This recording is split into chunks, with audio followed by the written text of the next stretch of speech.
Chapter 3. The Constitution. In the Age of the Antonines. Part 1. Of the Constitution of the Roman Empire in the Age of the Antonines.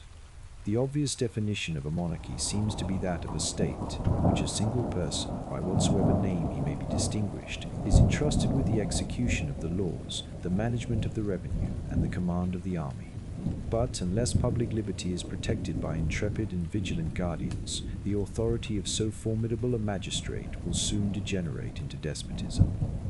The influence of the clergy in an age of superstition might be usefully employed to assert the rights of mankind, but so intimate is the connection between the throne and the altar that the banner of the church has very seldom been seen on the side of the people. 101. A martial nobility and stubborn commons, possessed of arms, tenacious of property, and collected into constitutional assemblies, form the only balance capable of preserving a free constitution against enterprises of an aspiring prince. 101. Return. Often enough in the ages of superstition, but not in the interest of the people or the state, but in that of the church to which all others were subordinate. Yet the power of the Pope has often been of great service in repressing the excesses of sovereigns and in softening manners. The history of the Italian republics proves the error of Gibbon, and the justice of his German translator's comment. Every barrier of the Roman constitution had been levelled by the vast ambition of the dictator. Every fence had been extirpated by the cruel hand of the triumvirate. After the victory of Actium, the fate of the Roman world depended on the will of Octavianus, surnamed Caesar by his uncle's adoption, and afterwards Augustus by the flattery of the Senate.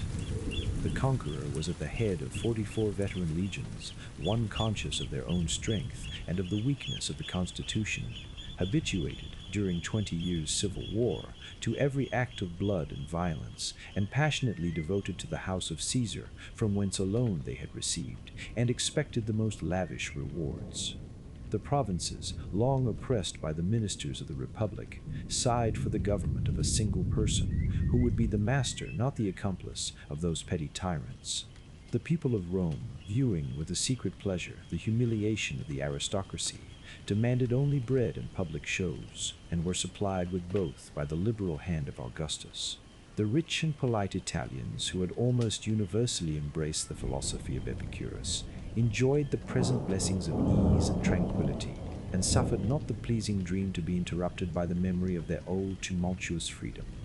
With its power, the Senate had lost its dignity. Many of the most noble families were extinct. The republicans of spirit and ability had perished in the field of battle or in the proscription. The door of the assembly had been designedly left open for a mixed multitude of more than 1,000 persons who reflected disgrace upon their rank, instead of deriving honor from it. 2-1 Return, Orosius Vi. 18. Stubbly 5. The united triumvirs had but 43. Appian, Bell, Civ, Ivy. The testimony of Orosius is of little value when more certain may be had. W5. But all the legions, doubtless, submitted to Augustus after the battle of Actium. To return, Julius Caesar introduced soldiers, strangers, and half-barbarians into the Senate Suiton. In Caesar, Citon. Citon. The abuse became still more scandalous after his death. The reformation of the Senate was one of the first steps in which Augustus laid aside the tyrant and professed himself the father of his country. He was elected censor, and, in concert with his faithful Agrippa, he examined the list of the senators, expelled a few members, 2001 whose vices or whose obstinacy required a public example, persuaded near 200 to prevent the shame of an expulsion by a voluntary retreat, raised the qualification of a senator to about £10,000, created a sufficient number of patrician families, and accepted for himself the honorable title of Prince of the Senate, 2002, which had always been bestowed by the censors on the citizen the most eminent for his honors and services. 3. But whilst he thus restored the dignity, he destroyed the independence of the Senate. The principles of a free constitution are irrecoverably lost when the legislative power is nominated by the executive. 2001 Return. Of these Dion and Suetonius knew nothing. Dion says the contrary. To Augustus, then Octavius, was censor, and in virtue of that office, even according to the constitution of the free republic, could reform the Senate, expel unworthy members, name the princeps senatus, and see. That was called, as is well known, senatum legere. It was called, as is well known, senatum legere. It was customary during the Free Republic for the censor to be named Princeps Senatus SLV LXXVI, c. 51, and Dion expressly says that this was done according to ancient usage. He was empowered by a decree of the Senate to admit a number of families among the patricians. Finally, the Senate was not the legislative power. To return to Dion Cassius L. Lei, p. 693, Suetonius in August, c. 35. Before an assembly thus modelled and prepared, Augustus pronounced a studied oration, which displayed his ambition. He lamented, yet excused his past conduct. Filial piety had required at his hands the revenge of his father's murder. The humanity of his own nature had sometimes given way to the stern laws of necessity and to a forced connection with two unworthy colleagues. As long as Antony lived, the Republic forbade him to abandon her to a degenerate Roman and a barbarian queen. He was now at liberty to satisfy his duty and his inclination. He solemnly restored the Senate and people to all their ancient rights, and wished only to mingle with the crowd of his fellow citizens and to share the blessings which he had obtained for his country. 4.4. Return. Dion Illii, p. 698, gives us a prolix and bombast speech on this great occasion. I have borrowed from Suetonius and Tacitus the general language of Augustus. It would require the pen of Tacitus, if Tacitus had assisted at this assembly, to describe the various emotions of the Senate, those that were suppressed and those that were affected. It was dangerous to trust the sincerity of Augustus. To seem to distrust it was still more dangerous. The respective advantages of monarchy and a republic have often divided speculative inquirers. The present greatness of the Roman state, the corruption of manners, and the license of the soldiers supplied new arguments to the advocates of monarchy, and these general views of government were again warped by the hopes and fears of each individual.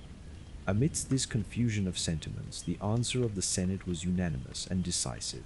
They refused to accept the resignation of Augustus. They conjured him not to desert the republic which he had saved.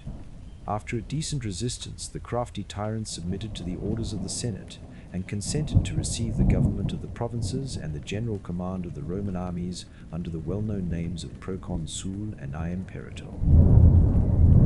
5. But he would receive them only for 10 years. Even before the expiration of that period, he hoped that the wounds of civil discord would be completely healed, and that the Republic, restored to its pristine health and vigor, would no longer require the dangerous interposition of so extraordinary a magistrate. The memory of this comedy, repeated several times during the life of Augustus, was preserved to the last ages of the empire by the peculiar pomp with which the perpetual monarchs of Rome always solemnized the 10th years of their reign. 6.5 Return, imperator, from which we have derived emperor, signified under her republic no more than general, and was emphatically bestowed by the soldiers when on the field of battle they proclaimed their victorious leader worthy of that title. When the Roman emperors assumed it in that sense, they placed it after their name and marked how often they had taken it. 6 Return. Dion L. Lei, p. 723. Without any violation of the principles of the Constitution, the general of the Roman armies might receive and exercise an authority almost despotic over the soldiers, the enemies, and the subjects of the Republic. With regard to the soldiers, the jealousy of freedom had, even from the earliest ages of Rome, given way to the hopes of conquest and a just sense of military discipline.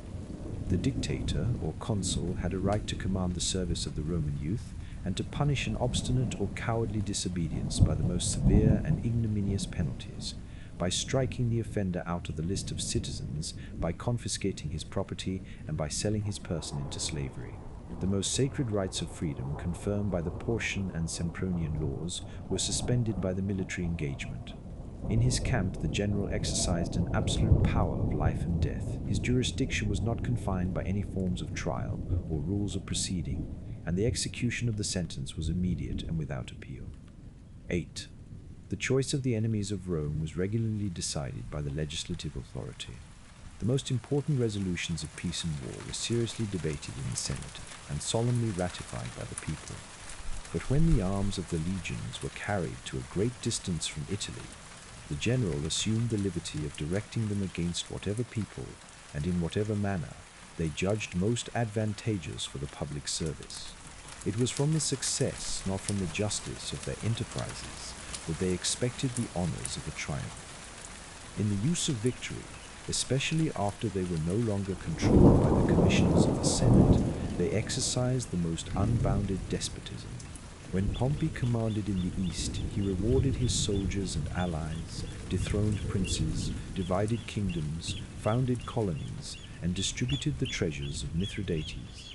On his return to Rome, he obtained by a single act of the Senate and people the universal ratification of all his proceedings. 9. Such was the power over the soldiers and over the enemies of Rome, which was either granted to or assumed by the generals of the Republic. They were, at the same time, the governors, or rather monarchs, of the conquered provinces, united the civil with the military character, administered justice as well as the finances, and exercised both the executive and legislative power of the state. Its return. See in the Vieth book of Livy the conduct of Manlius Torquatus and Precarious Cursor.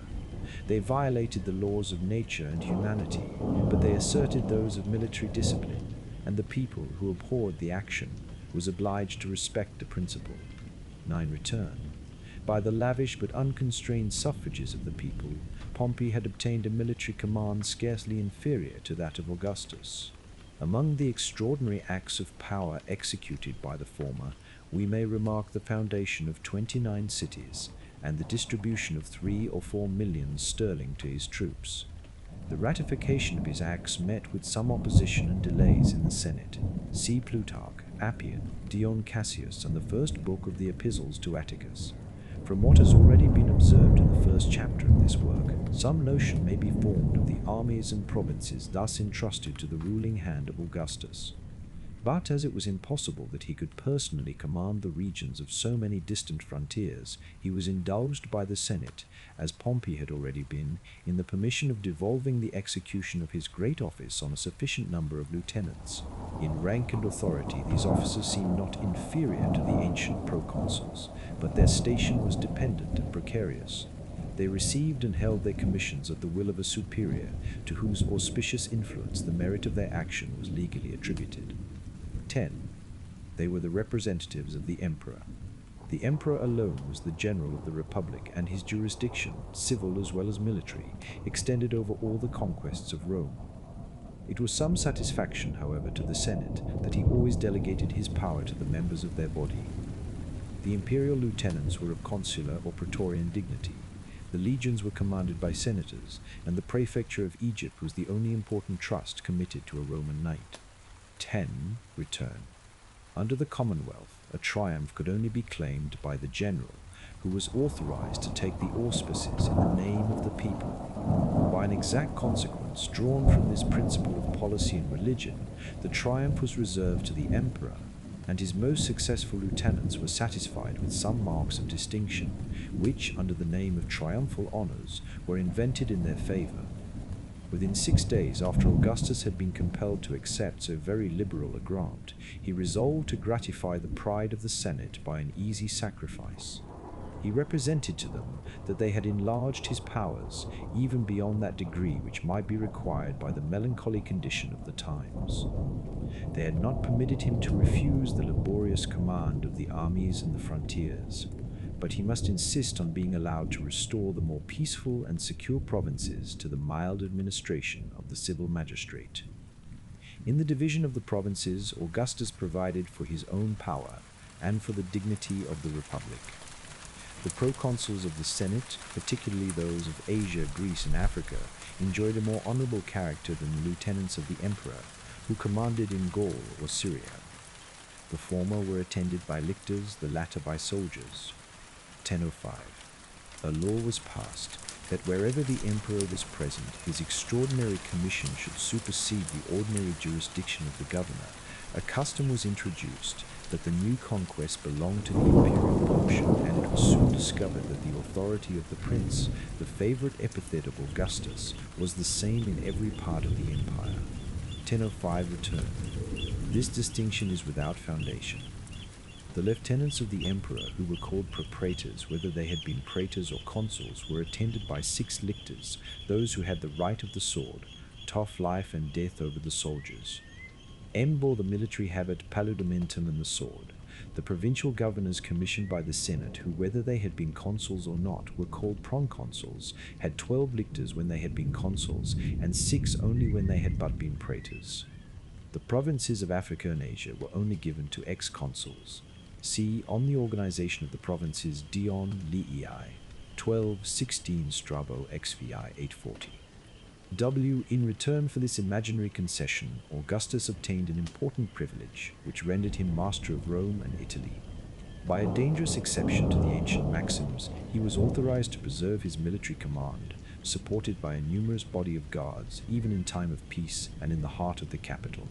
His command indeed was confined to those citizens who were engaged in the service by the military oath, but such was the propensity of the Romans to servitude that the oath was voluntarily taken by the magistrates, the senators, and the equestrian order, till the homage of flattery was insensibly converted into an annual and solemn protestation of fidelity. Although Augustus considered a military force as the firmest foundation, he wisely rejected it as a very odious instrument of government. It was more agreeable to his temper, as well as to his policy, to reign under the venerable names of ancient magistracy, and artfully to collect, in his own person, all the scattered rays of civil jurisdiction. With this view, he permitted the Senate to confer upon him, for his life, the powers of the consular 11 and tribunician offices, 12 which were in the same manner, continued to all his successors. The consuls had succeeded to the kings of Rome, and represented the dignity of the state. They superintended the ceremonies of religion, levied and commanded the legions, gave audience to foreign ambassadors, and presided in the assemblies both of the Senate and people. The general control of the finances was entrusted to their care, and though they seldom had leisure to administer justice in person, they were considered as the supreme guardians of law, equity, and the public peace. Such was their ordinary jurisdiction, but whenever the Senate empowered the first magistrate to consult the safety of the Commonwealth, he was raised by that decree above the laws, and exercised, in the defense of liberty, a temporary despotism. 13. The character of the tribunes was, in every respect, different from that of the consuls. The appearance of the former was modest and humble, but their persons were sacred and inviolable. Their force was suited rather for opposition than for action. They were instituted to defend the oppressed, to pardon offences, to arraign the enemies of the people, and, when they judged it necessary, to stop, by a single word, the whole machine of government. As long as the republic subsisted, the dangerous influence which either the consul or the tribune might derive from their respective jurisdiction was diminished by several important restrictions. Their authority expired with the year in which they were elected. The former office was divided between 2, the latter among 10 persons, and, as both in their private and public interests they were averse to each other, their mutual conflicts contributed, for the most part, to strengthen rather than to destroy the balance of the constitution. 31. But when the consular and tribunician powers were united, when they were vested for life in a single person, when the general of the army was, at the same time, the minister of the Senate and the representative of the Roman people, it was impossible to resist the exercise, nor was it easy to define the limits of his imperial prerogative. 11. Return. Cicero de Legibus, E.E. 3. Gives the consular office the name of Aegia Potestas, and Polybius, LFE. C3 observes 3 powers in the Roman constitution. The monarchical was represented and exercised by the consuls. 12. Return.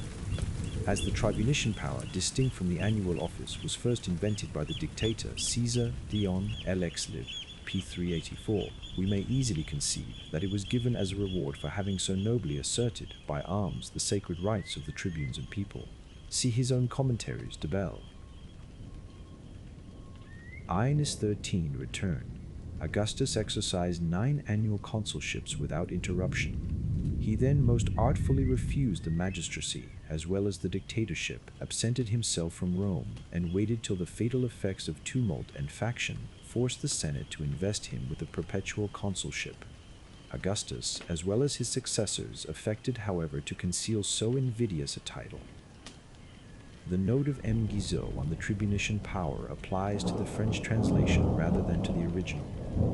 The former has maintenir la balance toujours égale, which implies much more than Gibbon's general expression. The note belongs rather to the history of the Republic than that of the Empire. To these accumulated honors, the policy of Augustus soon added the splendid as well as important dignities of supreme pontiff and of censor. By the former he acquired the management of the religion, and by the latter a legal inspection over the manners and fortunes of the Roman people. If so many distinct and independent powers did not exactly unite with each other, the complaisance of the Senate was prepared to supply every deficiency by the most ample and extraordinary concessions. The emperors, as the first ministers of the Republic, were exempted from the obligation and penalty of many inconvenient laws. They were authorized to convoke the Senate, to make several motions in the same day, to recommend candidates for the honors of the state, to enlarge the bounds of the city, to employ the revenue at their discretion, to declare peace and war, to ratify treaties, and by a most comprehensive clause they were empowered to execute whatsoever they should judge advantageous to the empire, and agreeable to the majesty of things private or public, human or divine. 1414 Return. See a fragment of a decree of the Senate conferring on the Emperor Vespasian all the powers granted to his predecessors, Augustus, Tiberius, and Claudius. This curious and important monument is published in Gruta's inscriptions Nubber C. Dapa. Note: it is also in the editions of Tacitus by Reich Annal, p. 420, 421, and Ernesti, Excurs. Adlib. Ivis 6, but this fragment contains so many inconsistencies both in matter and form that its authenticity may be doubted. When all the various powers of executive government were committed to the imperial magistrate, the ordinary magistrates of the Commonwealth languished in obscurity, without vigor, and almost without business. The names and forms of the ancient administration were preserved by Augustus with the most anxious care. The usual number of consuls, praetors, and tribunes, 15, were annually invested with their respective ensigns of office, and continued to discharge some of their least important functions. Those honors still attracted the vain ambition of the Romans, and the emperors themselves, though invested for life with the powers of the consulship, frequently aspired to the title of that annual dignity, which they condescended to share with the most illustrious of their fellow citizens. 16. In the election of these magistrates, the people, during the reign of Augustus, were permitted to expose all the inconveniences of a wild democracy. That artful prince, instead of discovering the least symptom of impatience, humbly solicited their suffrages for himself or his friends, and scrupulously practiced all the duties of an ordinary candidate. 17. But we may venture to ascribe to his counsels the first measure of the succeeding reign, by which the elections were transferred to the Senate. 18. The assemblies of the people were forever abolished, and the emperors were delivered from a dangerous multitude who, without restoring liberty, might have disturbed and perhaps endangered the established government. 15 Return to. 2 consuls were created on the calends of January, but in the course of the year others were substituted in their places, till the annual number seems to have amounted to no less than 12. The praetors were usually 16 or 18, Lipsius in Excurs. D. Ad Tacit. Annal. Li. I have not mentioned the aediles or quaestors, officers of the police or revenue, easily adapt themselves to any form of government. In the time of Nero, the tribunes legally possessed the right of intercession, though it might be dangerous to exercise it tacit. Annal. XV 26. In the time of Trajan, it was doubtful whether the tribuneship was an office or a name. Plin. Cham. Titi 3 16. Return. The tyrants themselves were ambitious of the consulship. The virtuous princes were moderate in the pursuit, and exact in the discharge of it. Trajan revived the ancient oath and swore before the consul's tribunal that he would observe the laws. Plin. Panegyric C64 to T64 to T17 return quotis magistratum committis interessis. Tribus cum candidatis suis secundat supplicavatque more solemni felibat et ipsi suffragium in tribubus utunus e populo. Suetonius in Augustus C6, 19 return to primum comitia e campo ad patres tres translatis sunt. Tacite, Anno I-15. The word primum seems to allude to some faint and unsuccessful efforts which were made towards restoring them to the people, but in a short time took them away again. Suete in Caio, Cititre. Nevertheless, at the time of Dion, they preserved still the form of the comitia, Dion, Livii. 20. W. By declaring themselves the protectors of the people, Marius and Caesar had subverted the constitution of their country. But as soon as the Senate had been humbled and disarmed, such an assembly, consisting of 500 or 600 persons, was found a much more tractable and useful instrument of dominion. It was on the dignity of the Senate that Augustus and his successors founded their new empire, and they affected on every occasion to adopt the language and principles of patricians. In the administration of their own powers, they frequently consulted the great national council and seemed to refer to its decision the most important concerns of peace and war. Rome, Italy, and the internal provinces were subject to the immediate jurisdiction of the Senate. With regard to civil objects, it was the Supreme Court of Appeal. With regard to criminal matters, a tribunal constituted for the trial of all offences that were committed by men in any public station, or that affected the peace and majesty of the Roman people. The exercise of the judicial power became the most frequent and serious occupation of the Senate, and the important causes that were pleaded before them afforded a last refuge to the spirit of ancient eloquence. As a council of state and as a court of justice, the Senate possessed very considerable prerogatives, but in its legislative capacity, in which it was supposed virtually to represent the people, the rights of sovereignty were acknowledged to reside in that assembly. Every power was derived from their authority, every law was ratified by their sanction. Their regular meetings were held on 3 stated days in every month, the calends, the nons, and the ides.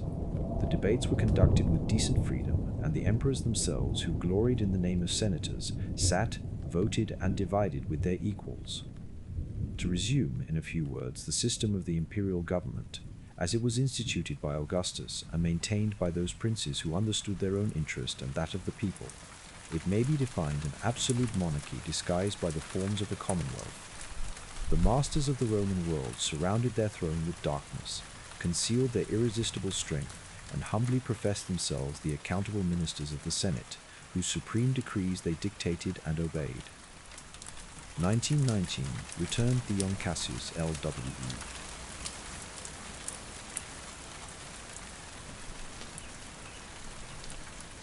To illustrate and often to correct him, I have meditated Tacitus, examined Suetonius, and consulted the following moderns, the Abbé de la Blétérée, in the Memoirs de l'Académie des Inscriptions, tom. The face of the court corresponded with the forms of the administration.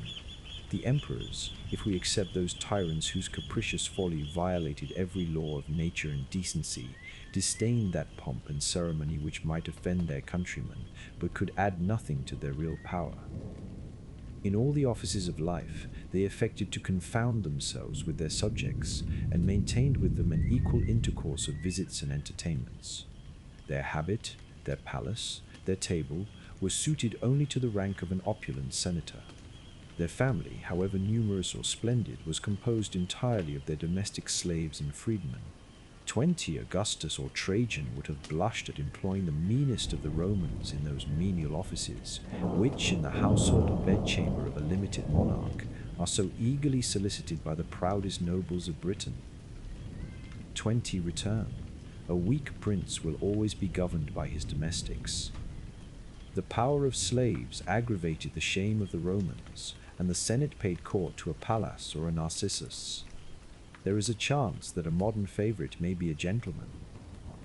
The deification of the emperors 21 is the only instance in which they departed from their accustomed prudence and modesty.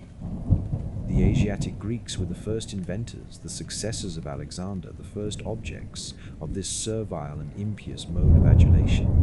211. It was easily transferred from the kings to the governors of Asia, and the Roman magistrates very frequently were adored as provincial deities, with the pomp of altars and temples, of festivals and sacrifices. 220i. It was natural that the emperors should not refuse what the proconsuls had accepted, and the divine honors which both the one and the other received from the provinces attested rather the despotism than the servitude of Rome. But the conquerors soon imitated the vanquished nations in the arts of flattery, and the imperious spirit of the first Caesar too easily consented to assume, during his lifetime, a place among the tutelar deities of Rome. The milder temper of his successor declined so dangerous an ambition, which was never afterwards revived, except by the madness of Caligula and Domitian. Augustus permitted indeed some of the provincial cities to erect temples to his honor. On condition that they should associate the worship of Rome with that of the sovereign, he tolerated private superstition, of which he might be the object. 23. But he contented himself with being revered by the Senate and the people in his human character, and wisely left to his successor the care of his public deification. A regular custom was introduced, that on the decease of every emperor who had neither lived nor died like a tyrant, the Senate by a solemn decree should place him in the number of the gods, and the ceremonies of his apotheosis were blended with those of his funeral. 231. This legal, and, as it should seem, injudicious profanation, so abhorrent to our stricter principles, was received with a very faint murmur. 24. By the easy nature of polytheism, but it was received as an institution, not of religion, but of policy. We should disgrace the virtues of the Antonines by comparing them with the vices of Hercules or Jupiter. Even the characters of Caesar or Augustus were far superior to those of the popular deities. But it was the misfortune of the former to live in an enlightened age, and their actions were too faithfully recorded to admit of such a mixture of fable and mystery as the devotion of the vulgar requires.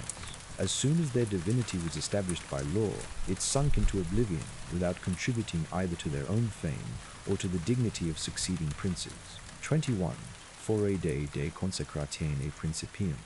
It would be easier for me to copy than it has been to verify the quotations of that learned Dutchman. 211. Return. This is inaccurate. The successors of Alexander were not the first deified sovereigns. The Egyptians had deified and worshipped many of their kings. The Olympus of the Greeks was peopled with divinities who had reigned on earth. Finally, Romulus himself had received the honors of an apotheosis. Dite, leave. I D. Feast Sixt, a long time before Alexander and his successors. It is also an inaccuracy to confound the honors offered in the provinces to the Roman governors by temples and altars with the true apotheosis of the emperors. It was not a religious worship, for it had neither priests nor sacrifices. Augustus was severely blamed for having permitted himself to be worshipped as a god in the provinces Os, Mai, 10. He would not have incurred that blame if he had only done what the governors were accustomed to do. G. from W. M. Guizot has been guilty of a still greater inaccuracy in confounding the deification of the living with the apotheosis of the dead emperors. The nature of the king worship of Egypt is still very obscure. The hero worship of the Greeks very different from the adoration of the Prysians Numen in the reigning sovereign. 22. Return. See a dissertation of the Abbé Montgault in the first volume of the Academy of Inscriptions. 23. Return. Jurandasque tuum, per nomen ponimus aras, says Horace to the emperor himself. And Horace was well acquainted with the court of Augustus. Note, the good princes were not those who alone obtained the honors of an apotheosis. It was conferred on many tyrants. See an excellent treatise of Champlain, De Consecratione Imperatorum, Romanorum, in his Commentationes Historicae et Criticae, Bale, 1741, p. 1804. 231. Return. The curious satire in the works of Seneca is the strongest remonstrance of profaned religion. 24. Return, as sees Cicero in Philippic, I6, Julian in Caesaribus. Inque Deum templi jurabit Homa per umbras is the indignant expression of Lucan, but it is a patriotic rather than a devout indignation. In the consideration of the imperial government, we have frequently mentioned the artful founder under his well-known title of Augustus, which was not, however, conferred upon him till the edifice was almost completed. The obscure name of Octavianus he derived from a mean family in the little town of Aricia, 241. It was stained with the blood of the prescription, and he was desirous, had it been possible, to erase all memory of his former life. The illustrious surname of Caesar he had assumed as the adopted son of the dictator, but he had too much good sense either to hope to be confounded or to wish to be compared with that extraordinary man. It was proposed in the Senate to dignify their minister with a new appellation, and after a serious discussion, that of Augustus was chosen, among several others, as being the most expressive of the character of peace and sanctity which he uniformly affected. 25. Augustus was therefore a personal, Caesar a family distinction. The former should naturally have expired with the prince on whom it was bestowed, and however the latter was diffused by adoption and female alliance, Nero was the last prince who could allege any hereditary claim to the honors of the Julian line. But at the time of his death, the practice of a century had inseparably connected those appellations with the imperial dignity, and they have been preserved by a long succession of emperors, Romans, Greeks, Franks, and Germans, from the fall of the Republic to the present time. A distinction was, however, soon introduced. The sacred title of Augustus was always reserved for the monarch, whilst the name of Caesar was more freely communicated to his relations, and, from the reign of Hadrian at least, was appropriated to the second person in the state, who was considered as the presumptive heir of the empire. 241-241-241 return. Octavius was not of an obscure family, but of a considerable one of the equestrian order. His father, C. Octavius, who possessed great property, had been praetor, governor of Macedonia, adorned with the title of imperator, and was on the point of becoming consul when he died. His mother, Atia, was daughter of M. Artius Balbus, who had also been praetor. M. Anthony reproached Octavius with having been born in Aricia, which, nevertheless, was a considerable municipal city. He was vigorously refuted by Cicero.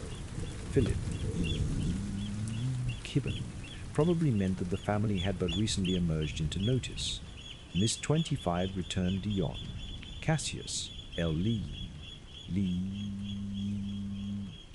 P7 Tenon, with the curious annotations of Remar. 251 Dradiaconatoria. After the death of Nero, this name designated the imperial dignity itself, and afterwards the appointed successor. The time at which it was employed in the latter sense cannot be fixed with certainty. Bach Hist. Jurisprud. Rom. 304. Affirms from Tacitus, Hi 15, and Suetonius, Galba 17, that Galba conferred on Piso Licinianus the title of Caesar, and from that time the term had this meaning, but these two historians simply say that he appointed Piso his successor, and do not mention the word Caesar, Aurelius Victor, in Traj. 348 AD.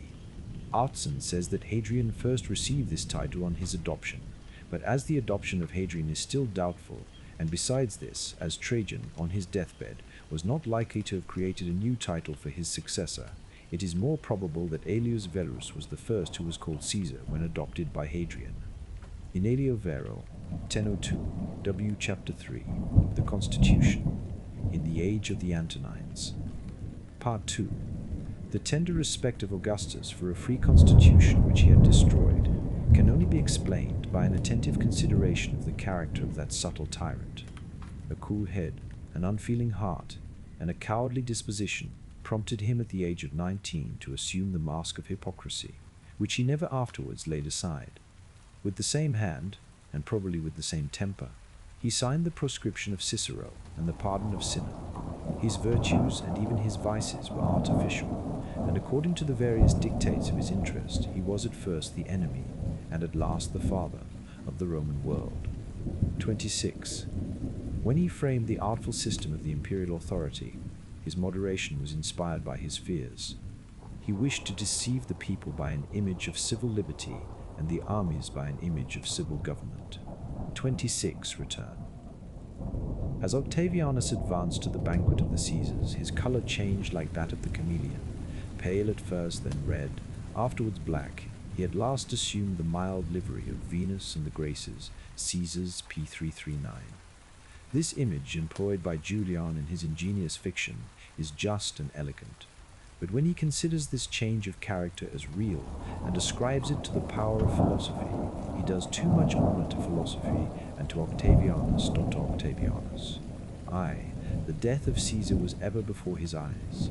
He had lavished wealth and honors on his adherents, but the most favored friends of his uncle were in the number of the conspirators. The fidelity of the legions might defend his authority against open rebellion, but their vigilance could not secure his person from the dagger of a determined republican, and the Romans, who revered the memory of Brutus 27, would applaud the imitation of his virtue.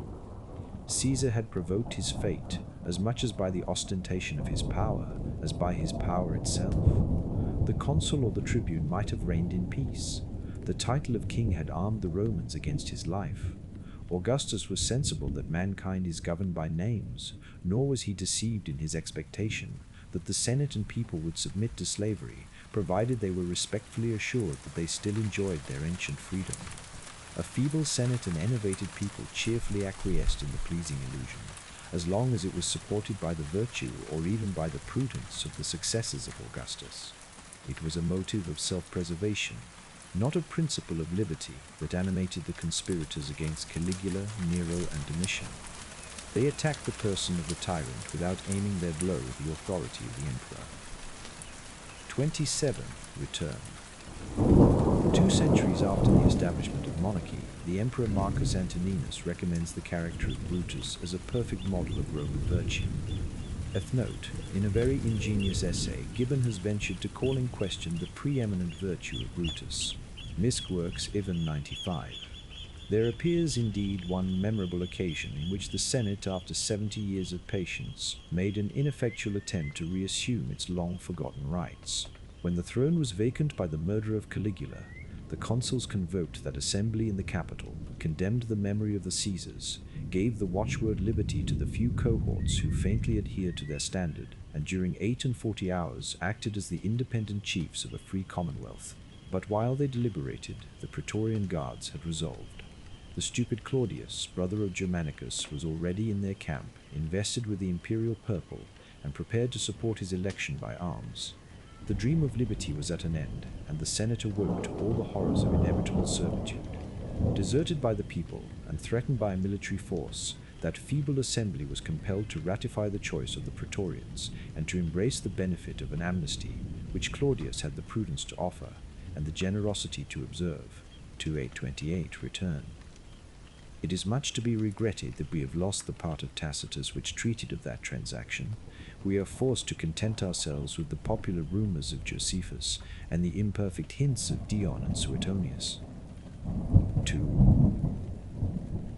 Augustus summoned to his aid whatever remained in those fierce minds of Roman prejudices, enforced the rigor of discipline by the sanction of law, and, interposing the majesty of the Senate between the emperor and the army, boldly claimed their allegiance as the first magistrate of the Republic. During a long period of 220 years from the establishment of this artful system to the death of Commodus, the dangers inherent to a military government were, in a great measure, suspended. The soldiers were seldom roused to that fatal sense of their own strength, and of the weakness of the civil authority, which was, before and afterwards, productive of such dreadful calamities. Caligula and Domitian were assassinated in their palace by their own domestics. 281. The convulsions which agitated Rome on the death of the former were confined to the walls of the city, but Nero involved the whole empire in his ruin.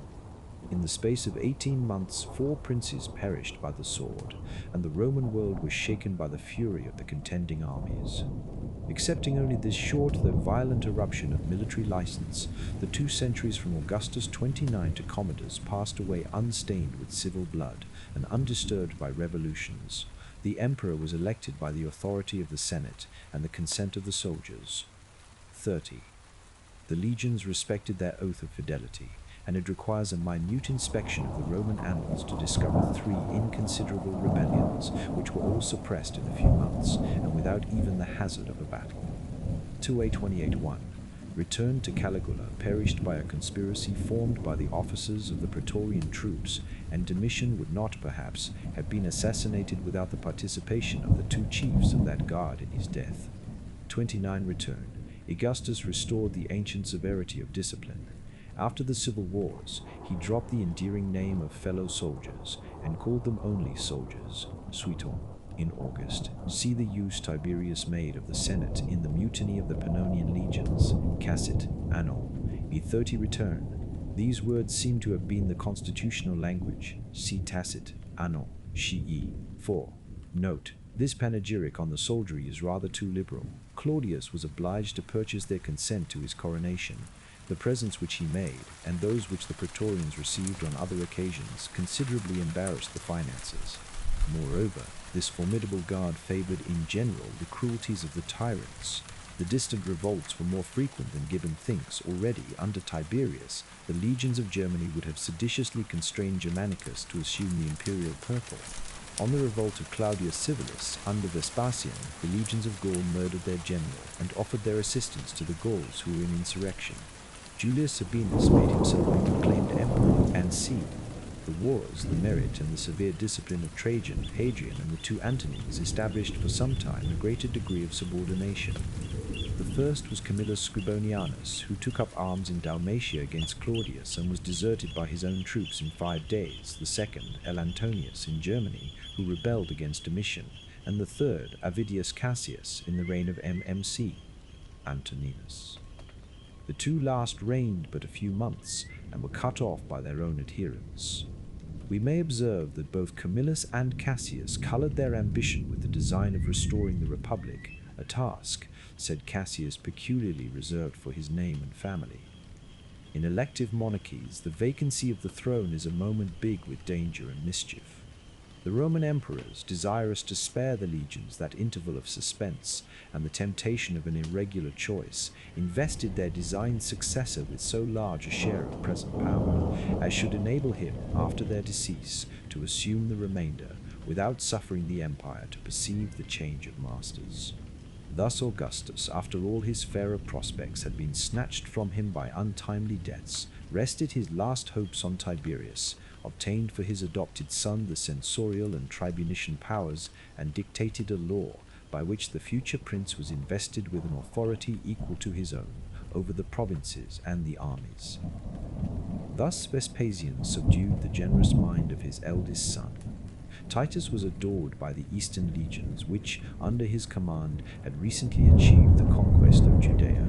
His power was dreaded, and as his virtues were clouded by the intemperance of youth, his designs were suspected.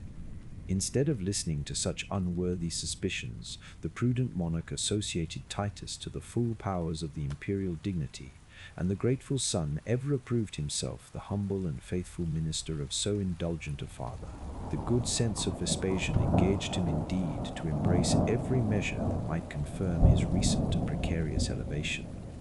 The military oath and the fidelity of the troops had been consecrated by the habits of 100 years to the name and family of the Caesars, and although that family had been continued only by the fictitious right of adoption, the Romans still revered in the person of Nero, the grandson of Germanicus, and the lineal successor of Augustus.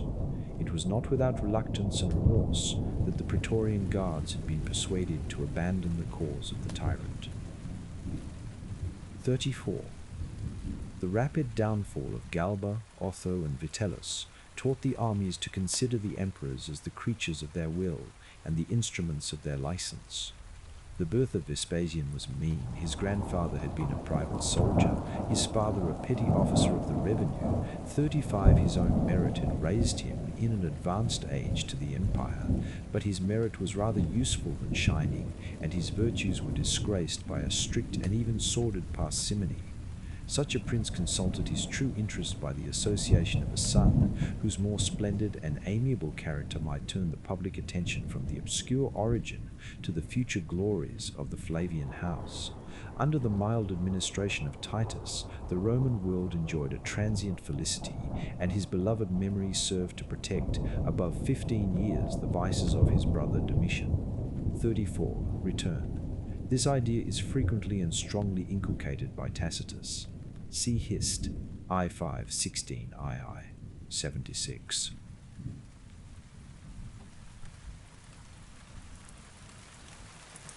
The Emperor Vespasian, with his usual good sense, laughed at the genealogists who deduced his family from Flavius, the founder of Rieti, his native country, and one of the companions of Hercules Suetin Vespasian. c. 12. Nerva had scarcely accepted the purple from the assassins of Domitian, before he discovered that his feeble age was unable to stem the torrent of public disorders, which had multiplied under the long tyranny of his predecessor. His mild disposition was respected by the good, but the degenerate Romans required a more vigorous character, whose justice should strike terror into the guilty. Though he had several relations, he fixed his choice on a stranger. He adopted Trajan, then about 40 years of age, and who commanded a powerful army in the Lower Germany, and immediately, by a decree of the Senate, declared him his colleague and successor in the empire. It is sincerely to be lamented that whilst we are fatigued with the disgustful relation of Nero's crimes and follies, we are reduced to collect the actions of Trajan from the glimmerings of an abridgment, or the doubtful light of a panegyric. There remains, however, one panegyric far removed beyond the suspicion of flattery. Above 250 years after the death of Trajan, the Senate, in pouring out the customary acclamations on the accession of a new emperor, wished that he might surpass the felicity of Augustus and the virtue of Trajan. We may readily believe that the father of his country hesitated whether he ought to entrust the various and doubtful character of his kinsman Hadrian with sovereign power. In his last moments, the arts of the Empress Plotina either fixed the irresolution of Trajan or boldly supposed a fictitious adoption. 38. The truth of which could not be safely disputed, and Hadrian was peaceably acknowledged as his lawful successor. Under his reign, as has been already mentioned, the empire flourished in peace and prosperity. He encouraged the arts, reformed the laws, asserted military discipline, and visited all his provinces in person. His vast and active genius was equally suited to the most enlarged views and the minute details of civil policy, but the ruling passions of his soul were curiosity and vanity. As they prevailed, and as they were attracted by different objects, Hadrian was, by turns, an excellent prince, a ridiculous sophist, and a jealous tyrant. The general tenor of his conduct deserved praise for its equity and moderation. Yet in the first days of his reign he put to death 4 consular senators, his personal enemies, and men who had been judged worthy of empire, and the tediousness of a painful illness rendered him, at last, peevish and cruel. The Senate doubted whether they should pronounce him a god or a tyrant, and the honors decreed to his memory were granted to the prayers of the pious Antonines. 38. Return. Dion, L. Lexics, p. 1249, affirms the whole to have been a fiction, on the authority of his father, who, being governor of the province where Trajan died, had very good opportunities of sifting this mysterious transaction. Yet Dodwell Prelect, XVI, has maintained that Hadrian was called to the certain hope of the empire during the lifetime of Trajan. The caprice of Hadrian influenced his choice of a successor.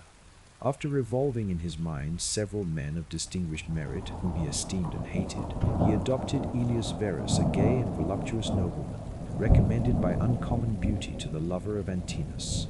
40. But whilst Hadrian was delighting himself with his own applause, and the acclamations of the soldiers whose consent had been secured by an immense donative, the new Caesar was ravished from his embraces by an untimely death. He left only one son. Hadrian commended the boy to the gratitude of the Antonines. He was adopted by Pius and, on the accession of Marcus, was invested with an equal share of sovereign power. Among the many vices of this younger Verus, he possessed one virtue, a dutiful reverence for his wiser colleague, to whom he willingly abandoned the ruder cares of empire. The philosophic emperor dissembled his follies, lamented his early death, and cast a decent veil over his memory. 40. Return. The deification of Antinous, his medals, his statues, temples, city oracles, and constellation are well known, and still dishonor the memory of Hadrian. Yet we may remark that of the first 15 emperors, Claudius was the only one whose taste in love was entirely correct. For the honors of Antinous, see Spanheim, Commentaire sur les Caesars de Julian, p. 80. As soon as Hadrian's passion was either gratified or disappointed, he resolved to deserve the thanks of posterity by placing the most exalted merit on the throne. His discerning eye easily discovered a senator about 50 years of age, blameless in all the offices of life, and a youth of about 17, whose riper years opened a fair prospect of every virtue. The elder of these was declared the son and successor of Hadrian, on condition, however, that he himself should immediately adopt the younger. The two Antonines, for it is of them that we are now speaking, governed the Roman world 42 years with the same invariable spirit of wisdom and virtue. Although Pius had 2 sons, 42 he preferred the welfare of Rome to the interest of his family, gave his daughter Faustina in marriage to young Marcus, obtained from the Senate the tribunician and proconsular powers, and, with a noble disdain or rather ignorance of jealousy, associated him to all the labors of government. Marcus, on the other hand, revered the character of his benefactor, loved him as a parent, obeyed him as his sovereign 43, and, after he was no more, regulated his own administration by the example and maxims of his predecessor. Their united reigns are possibly the only period of history in which the happiness of a great people was the sole object of government. 42 return. Without the help of medals and inscriptions, we should be ignorant of this fact, so honorable to the memory of Pius. Note: Gibbon attributes to Antoninus Pius a merit which he either did not possess or was not in a situation to display. 1. He was adopted only on the condition that he would adopt, in his turn, Marcus Aurelius and L. Verus. 2. His 2 sons died children, and one of them, M. Galerius alone, appears to have survived for a few years his father's coronation. Gibbon is also mistaken when he says, note 42, that without the help of medals and inscriptions we should be ignorant that Antoninus had 2 sons.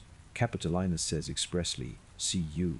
1. Filii mares duo, duae, filmenae, we only owe their names to the medals, pagi, comte, baron, I-33, edit Paris. Major in 223 years of Pius's reign, Marcus was only 2 nights absent from the palace, and even those were at different times. Hist. August, p. 25. Titus, Antoninus Pius has been justly denominated a second Numa. The same love of religion, justice, and peace was the distinguishing characteristic of both princes, but the situation of the latter opened a much larger field for the exercise of those virtues. Numa could only prevent a few neighboring villages from plundering each other's harvests. Antoninus diffused order and tranquility over the greatest part of the earth. His reign is marked by the rare advantage of furnishing very few materials for history, which is indeed little more than the register of the crimes, follies, and misfortunes of mankind. In private life he was an amiable as well as a good man. The native simplicity of his virtue was a stranger to vanity or affectation. He enjoyed with moderation the conveniences of his fortune, and the innocent pleasures of society. 44. And the benevolence of his soul displayed itself in a cheerful serenity of temper. 44. Return. He was fond of the theatre, and not insensible to the charms of the fair sex. Marcus Antoninus, I-16, Hist. August, p. 20, 21. Julian in Caesar. The virtue of Marcus Aurelius Antoninus was of severer and more laborious kind. 45. He was the well-earned harvest of many a learned conference, of many a midnight lucubration. At the age of 12 years he embraced the rigid system of the Stoics, which taught him to submit his body to his mind, his passions to his reason, to consider virtue as the only good, vice as the only evil, all things external as things indifferent. 46. His meditations, composed in the tumult of the camp, are still extant, and he even condescended to give lessons of philosophy, in a more public manner than was perhaps consistent with the modesty of sage, or the dignity of an emperor. 47. But his life was the noblest commentary on the precepts of Zeno. He was severe to himself, indulgent to the imperfections of others, just and beneficent to all mankind. He regretted that Avidius Cassius, who excited a rebellion in Syria and disappointed him by a voluntary death, 471 of the pleasure of converting an enemy into a friend, and he justified the sincerity of that sentiment by moderating the zeal of the Senate against the adherents of the traitor. 478. He detested, as the disgrace and calamity of human nature, 481, But when the necessity of a just defense called upon him to take up arms, he readily exposed his person to 8 winter campaigns on the frozen banks of the Danube, the severity of which was at last fatal to the weakness of his constitution. His memory was revered by a grateful posterity, and above a century after his death, many persons preserved the image of Marcus Antoninus among those of their household gods. 45 returned. The enemies of Marcus charged him with hypocrisy, and with a want of that simplicity which distinguished Pius and even Verus. Hist. August 634. This suspicion, unjust as it was, may serve to account for the superior applause bestowed upon personal qualifications in preference to the social virtues. Even Marcus Antoninus has been called a hypocrite, but the wildest skepticism never insinuated that Caesar might probably be a coward or Tully a fool. Wit and valor are qualifications more easily ascertained than humanity or the love of justice. 46th returned. Tacitus has characterized, in a few words, the principles of the Portico. Doctore sapientiae secutus est, qui sola bonaque honesta, main tantum quae torpia, potentiam, nobilitatem, aterac extra, bonis nece malis adnumerant. Tacit, EV. 447 returned. Before he went on the second expedition against the Germans, he read lectures of philosophy to the Roman people. During 3 days, he had already done the same in the cities of Greece and Asia. Hist. August, in Cassio, c. 471, return. Cassius was murdered by his own partisans Volcat, Gallic, in Cassio, c. Dion, LXXI, c. 27-48, return. LXXI, p. 1190, Hist. August, in Avid, Cassio. Note, see one of the newly discovered passages of Dion Cassius. Marcus wrote to the Senate, who urged the execution of the partisans of Cassius, in these words: I entreat and beseech you to preserve my reign unstained by senatorial blood. None of your order must perish either by your desire or mine. Mai, Fragum, Vatican, IAT, for Edius Cassius. Barbarians, he said, with wise but vain sagacity, must not become acquainted with the dissensions of the Roman people. Mai. Fragum Vatican L. 224. Emin. If a man were called to fix the period in the history of the world, during which the condition of the human race was most happy and prosperous, he would, without hesitation, name that which elapsed from the death of Domitian to the accession of Commodus. The vast extent of the Roman Empire was governed by absolute power, under the guidance of virtue and wisdom. The armies were restrained by the firm but gentle hand of 4 successive emperors, whose characters and authority commanded involuntary respect.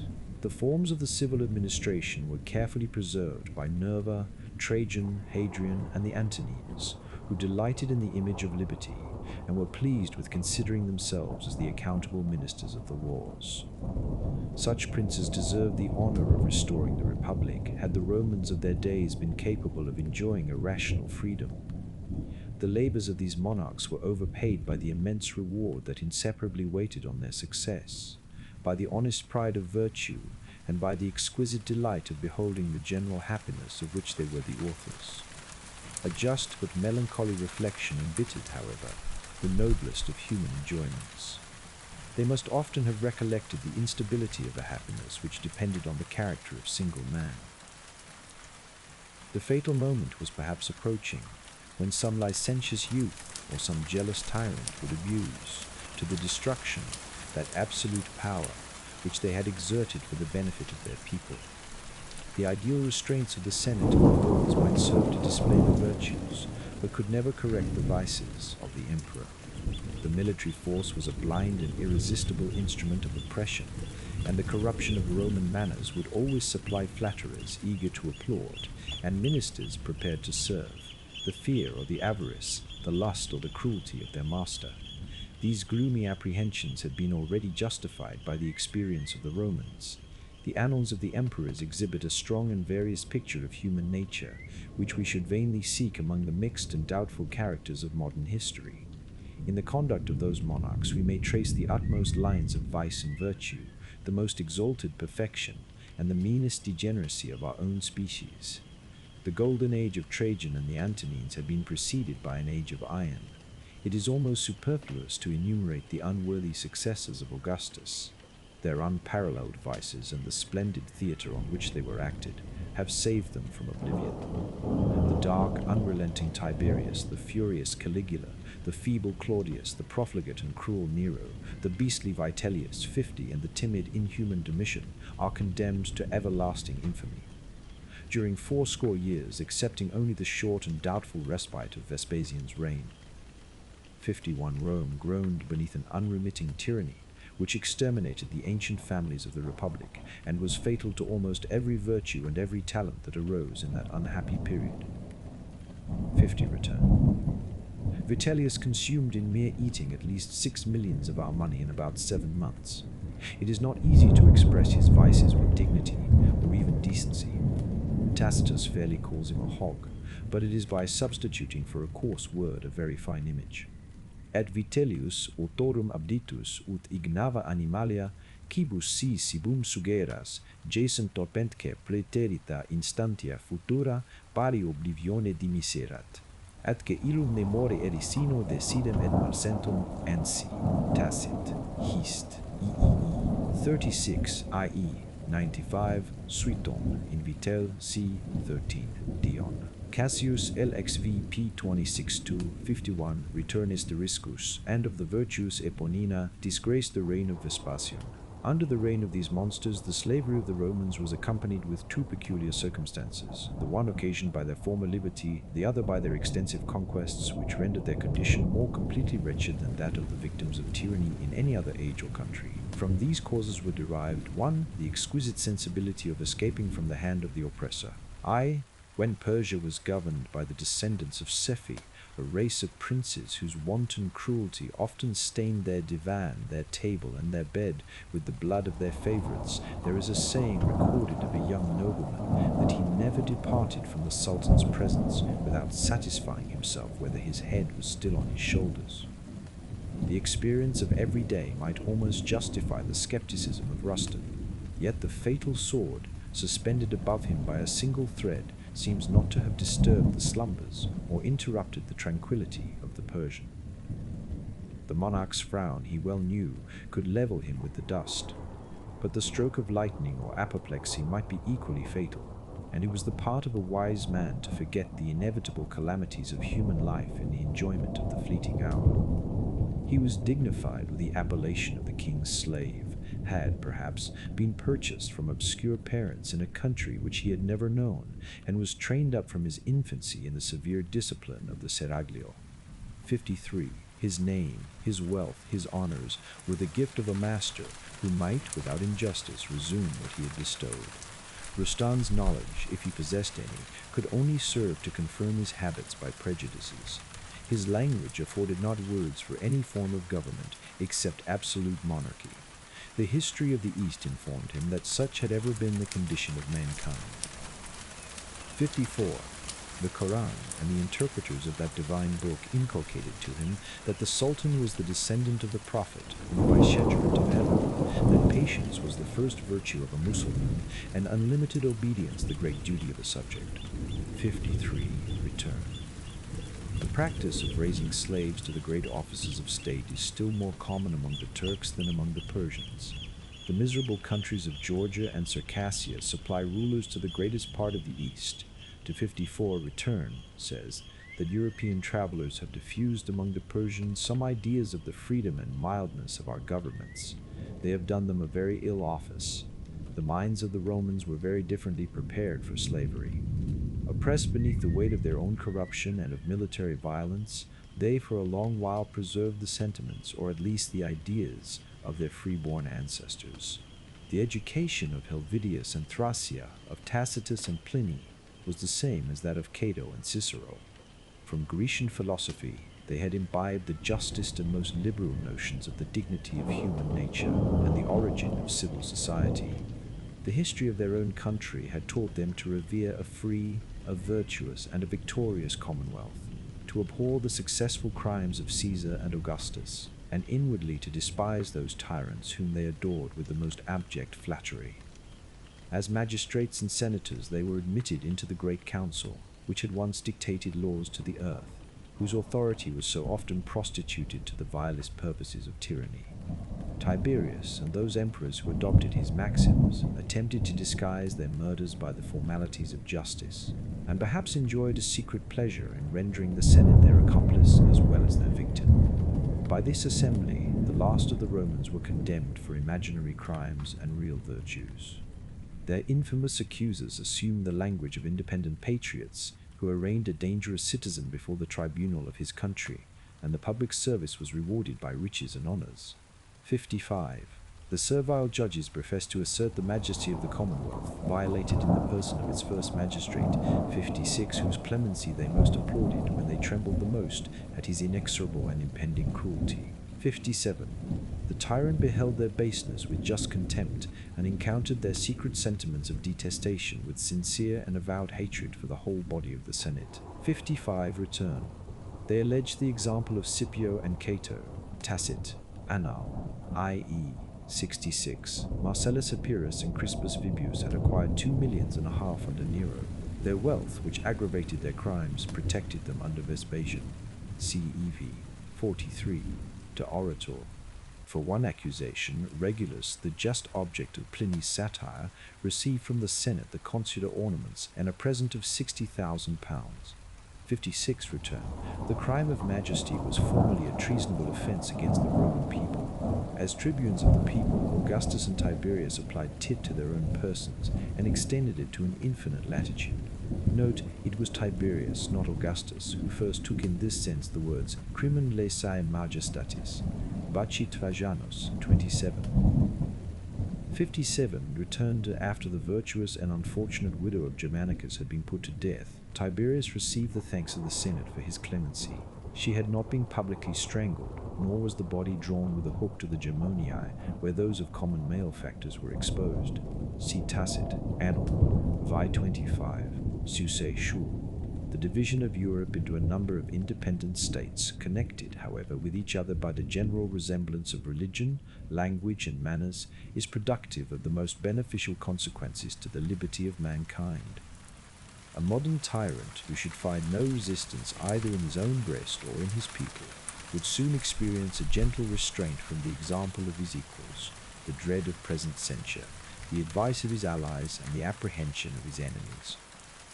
The object of his displeasure, escaping from the narrow limits of his dominions, would easily obtain in a happier climate a secure refuge, a new fortune adequate to his merit, the freedom of complaint, and perhaps the means of revenge. But the empire of the Romans filled the world, and when the empire fell into the hands of a single person, the world became a safe and dreary prison for his enemies. The slave of imperial despotism, whether he was condemned to drag his gilded chain in Rome and the Senate, or to out a life of exile on the barren rock of Seriphus or the frozen bank of the Danube, expected his fate in silent despair. 58. To resist was fatal, and it was impossible to fly. On every side he was encompassed with a vast extent of sea and land, which he could never hope to traverse without being discovered, seized, and restored to his irritated master. Beyond the frontiers, his anxious view could discover nothing except the ocean, inhospitable deserts, hostile tribes of barbarians, of fierce manners and unknown language, or dependent kings who would gladly purchase the emperor's protection by the sacrifice of an obnoxious fugitive. 59. Wherever you are, said Cicero to the exiled Marcellus, remember that you are equally within the power of the conqueror. 58. Return. Seriphus was a small rocky island in the Aegean Sea, the inhabitants of which were despised for their ignorance and obscurity. The place of Ovid's exile is well known, by his just but unmanly lamentations. It should seem that he only received an order to leave Rome in so many days, and to transport himself to Tomi. Guards and jailers were unnecessary.